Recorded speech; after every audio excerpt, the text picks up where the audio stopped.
Carla et Nicolas Sarkozy sont à la recherche d'un nouveau pied-à-terre.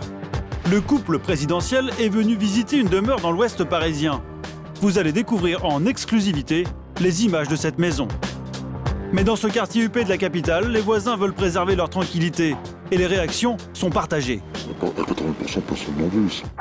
S'acheter une maison, c'est naturel pour les jeunes mariés, c'est moins simple quand on est président de la République. Enquête sur les démarches immobilières des Sarkozy. Une voie privée, dans un quartier chic de l'ouest parisien. Ici, l'entrée est surveillée.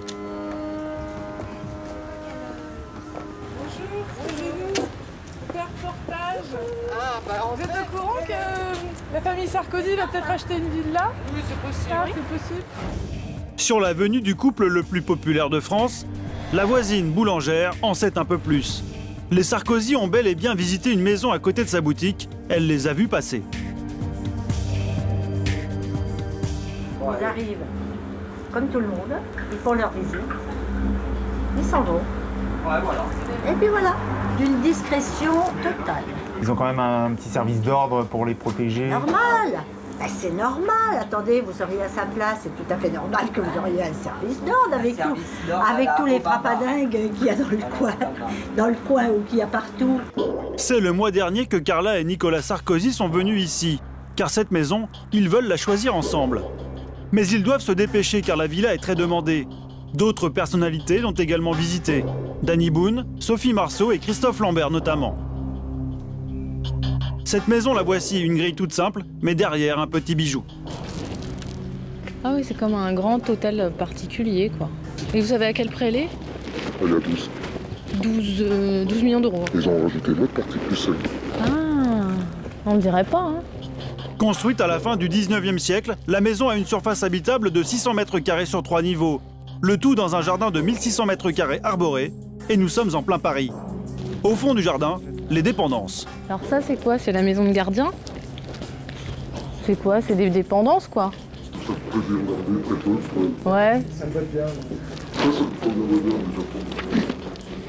La maison et ses dépendances sont estimées à 12 millions d'euros.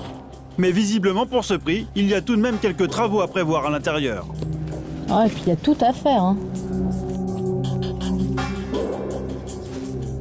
Tous ceux qui achètent ici, vous savez, c'est pour refaire à l'intérieur à leur façon. Oui, bien sûr. Après, il faut savoir s'il faut tout faire. Quand on peut mettre 10 millions ou 12, je veux dire, on n'est pas 1 million ou 2 millions de travaux.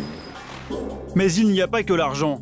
Dans cette rue privée extrêmement paisible, on redoute le tapage que pourrait provoquer la venue du couple présidentiel. Bien sûr que ça va un peu chambouler leur sérénité, leur tranquillité. S'il faut montrer carte blanche pour rentrer chez soi. Ah ouais, donc les gens, ils n'ont pas envie d'avoir... Ils n'ont pas envie, ils ont envie de rentrer chez eux, pépère. Comme ça se fait depuis que la villa existe. À 80%, personne n'en veut ici. Mais est-ce un problème d'avoir pour voisin le président de la République et sa famille? Pour le savoir, direction l'actuel logement de la première dame de France, toujours dans la partie ouest de la capitale. Nous avons posé la question aux commerçants du quartier. Ils sont vraiment super discrets. Oui, on sait que c'est eux parce qu'il y a des motos et voilà, mais ils sont d'une discrétion sans problème. C'est quand même plaisant et flatteur de savoir que le président de la France, donc notre pays, est juste à côté, quoi, c'est tout, c'est flatteur. Commerçants et voisins ne sont donc pas du même avis. De toute façon, les amoureux explorent déjà d'autres pistes. En plein centre de Paris, au rez-de-chaussée de cet immeuble, l'ancien appartement d'Yves Saint-Laurent. Un duplex de 700 mètres carrés, prix estimé 10 millions d'euros. Gros avantage, il est très proche de l'Élysée. Malheureusement, là aussi, il risque d'y avoir un problème de voisinage. 2 étages, 2 niveaux, au-dessus de Saint-Laurent, 400 mètres carrés en 2 niveaux. Mick Jagger. Mick Jagger, le chanteur des Rolling Stones, en personne, habite ici au 3e étage. Et d'ailleurs, on le voit souvent dans le quartier. Voilà, mais ça, je peux vous dire que c'est vrai, parce que je le vois au café mon samedi de temps en temps. Le souci, ce n'est pas tant le bruit que pourrait faire Mick Jagger en jouant du rock à 2 h du matin, mais plutôt que c'est l'un des anciens compagnons de Carla. Il se pourrait que cette fois, ce soit le président qui soit gêné par ses voisins.